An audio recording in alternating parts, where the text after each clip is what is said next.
time when the turbid black tide still lingered on the horizon. Silent currents of greed and sin erupted between the fractured tribes. Without any thought, an insidious lust for power and ambition was stirring throughout the land like a pestilent scourge. In the wake of the Arkan seat left ungoverned, some coveted the authority, while others conspired to claim the tribes for their own, trampling down the last remnants of life in this land. Alright, today we're going to talk about a rather interesting time that can be read from Varesa's signature weapon, and it focuses on what happened during Mavuika's absence. Since Mavuika planned to resurrect herself 500 years in the future, this left Natlan without an Arkan. So that's what I'll be sharing in today's video.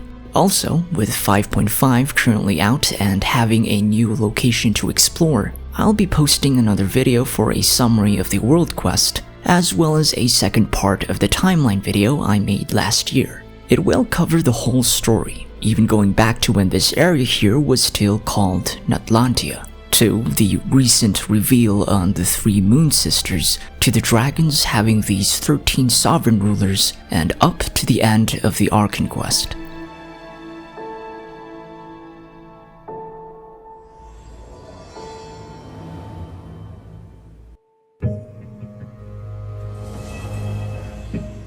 So anyways, let's begin with some context. To recall Mavuika's 500-year plan, where at the start, the whole region was becoming desperate in their survival. Seeing that they've been in constant war with the Abyss, their warriors were losing hope and the different tribes were in disarray.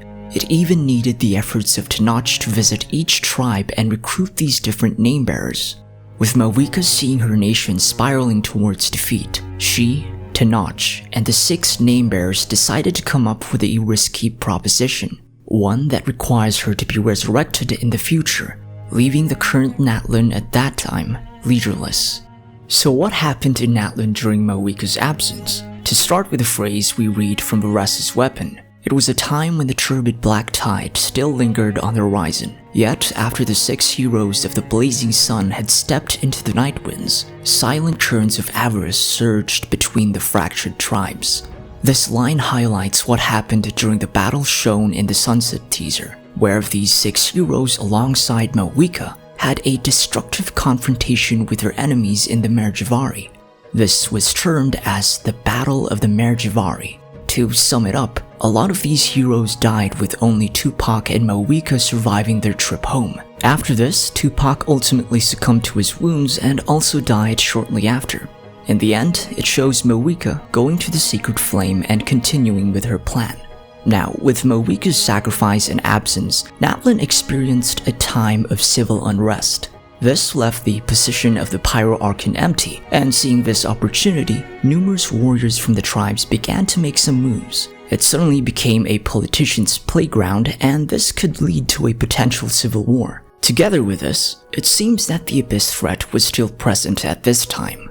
Then, as days passed by, council meetings were being held as the different tribes continued to quarrel over who should get the position of being the next Pyro Arkan after Mavuika. While we can say that Mavuika should have first chosen a successor before she left to prevent all of this, it's lucky that a certain member of the Collective of Plenty at that time prevented any further unrest.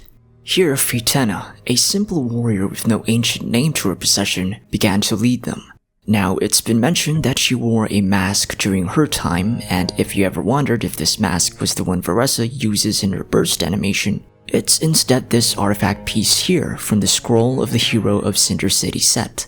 As a side note, from Varesa's character's story, Fietena's deeds were what inspired her to wear a mask of her own, thus making replicas of 5 of Fietena's masks she wore during that time. So, back on topic. In the final description for the weapon, after Fietena fought and tried to preserve Natlan for years, her body was corrupted with amounts of abyssal corruption. In her final moments, she removed the mask and gave it to a young follower named Taika. The same Taika who went on to go on this perilous journey to Ochkanatlan years after Fietena's death.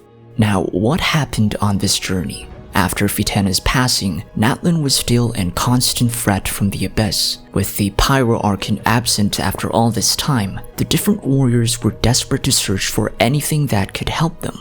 Enter the Ochkanatlan adventure team, where 8 members tried to visit the ruins of Ochkanatlan.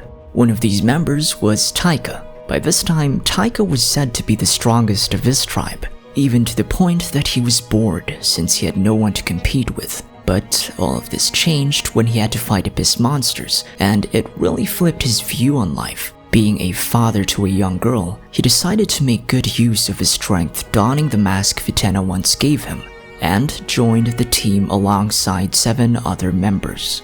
So what was the purpose of this adventure team? From Bona's left memoirs, the reason her father and other members came to Ochkanatlan was to find a weapon hidden inside the ancient city. At that time, there was suddenly a rumor that spread throughout Natlan, sharing details about how this device could help them finally win. Now, a weapon to prevent more losses is one thing, but an ancient weapon that could permanently remove the Abyss threat, it would be quite difficult to dismiss this rumor. But as we ourselves discovered while exploring Ochkanatlan, this rumor turned out to be a lie. A plan simply orchestrated by this figure here, the Sage of the Stolen Flames. Now, while it isn't entirely a false rumor, this weapon had the power to not only decimate the Abyss, but the whole area of Natlan. If you finish the world quest in the recent region, which I've shown here, it shows a tiny but effective mechanism within the volcano that can turn all of Natlan into a barren wasteland. Here, the Sage wanted the next evolution of dragons to inhabit this proposed future, which in turn reclaimed their race's position in Natlan. So, when Taika and his group eventually learned this truth, they began to withdraw from Ochkanatlan. However, in the end, Taika and most of his team died, with only one surviving and telling the tale. The reason behind this rumor was for the Sage to let the humans find a certain object for him. This object was the Golden Entreaty. As context, there are 2 Golden Entreaties, and combining these 2 forms into the Pyro Dragon Sovereign's eye. Simply put, Xiuhcoatl had this immense power to activate the weapon I mentioned earlier by just using his eye. This weapon was termed as Xiuhcoatl, or the Sweeping Skyfire, a doomsday device. So yeah, Taika and his team's reactions were so reasonable that if I ever found that such a weapon existed, I would have bounced out of there that quick. So anyways, this was never activated at that time due to the war between humans and dragons. We can see a depiction of this from this name card, showing Xbalanque and his forces. In the final moments of this war, Xbalanque and Xiuhcoatl had a duel, which led to both of their deaths. In the world quest, we can see Xiuhcoatl's corpse lying around, these skeletal bones and his weapon. It's really quite enormous, and it makes us wonder how Xbalanque even fought with the Sovereign of the Dragons. Now, there was one quick note that the Sage mentioned where after both human and dragon died, Xbalanque was resurrected, pointing out the deal he had made with Renova. This one note already tells us that Renova and Xbalanque's pack happened before they stormed the volcano. So, with Xiuhcoatl's death, the eye he used to activate said doomsday device was collected and split into 2.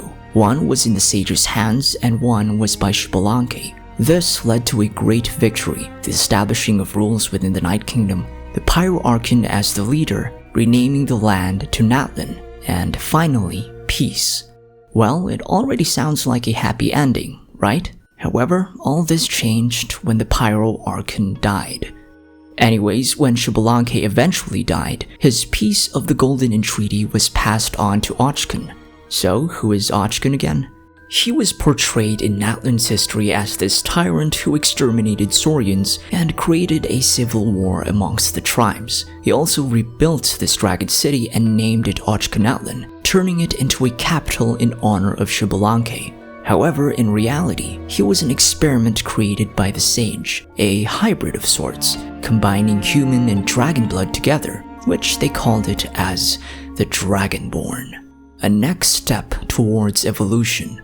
From the world quest, we learn that Och-kan also entered the volcano years ago and went on the same journey as our little Saurian companion had. He saw Xiuhcoatl firsthand, and upon learning its true capabilities, he was terrified of it and hated the dragons even more. So when he returned to Ochkanatlan, he ordered the extermination of Saurian, believing that humans should be the sole rulers of Natlan, and from what he learned within the volcano, was terrified of what other weapons the dragons had in store. Given that he had the second piece of the Golden Entreaty, he thought that no one should ever activate the weapon he saw in the volcano, so Och-kan hid it in this floating space called the Tonatiuh. Since the sage was unsure where Och-kan kept his second piece, this was where he spread the rumor and let the humans do the hard work for him. While he was able to trick the adventure team, the members of the team eventually learned this truth, but lost their lives in the process. Years after this, Taika's daughter, Bona, decided to enter the Cinder City for herself and wanted to learn what her father had discovered. However, when she also learned the truth, she was eventually killed, leaving behind her goggles and note in Tonatiuh. And with that, I believe I'm done for now. From Mavuika and the 6 heroes battling in the Mare Javari, to her leaving Natlan, and to Fietena's story, then passing her mask to Taika who went to Ochkanatlan, then to Bona continuing her father's footsteps. Those are quite the events that happened during Mavuika's absence. Since I've yet to explore more of the new area, I'll be sure to add all of these events in the timeline video I'm making, so be sure to stay tuned for that. Lastly, I also plan to release a video soon talking about a different game, Wuthering Waves. While I've been absent this past month, it's because I've been quite busy playing Wuthering Waves. The last time I played was last year, and until then, I quit the game due to certain storage problems, but this time I've decided to return, especially when one comment asked me if I could make some videos about the game, and I've thought about it. Seeing the new region they have in store, I'm quite intrigued with its locations and story, and will try to give it a shot. With both games having a new version update this week, it's quite a lot, but I hope to make these videos before the month ends. So with that, if you're still here, thank you so much for watching. Are you planning to stay tuned for the timeline video? Tell me in the comments. If not, that's okay, as I just want to give viewers or players a choice that might want to recall Natlan's story or have a better view as a whole. So anyways, my name is KlemenTime. Be safe and stay tuned.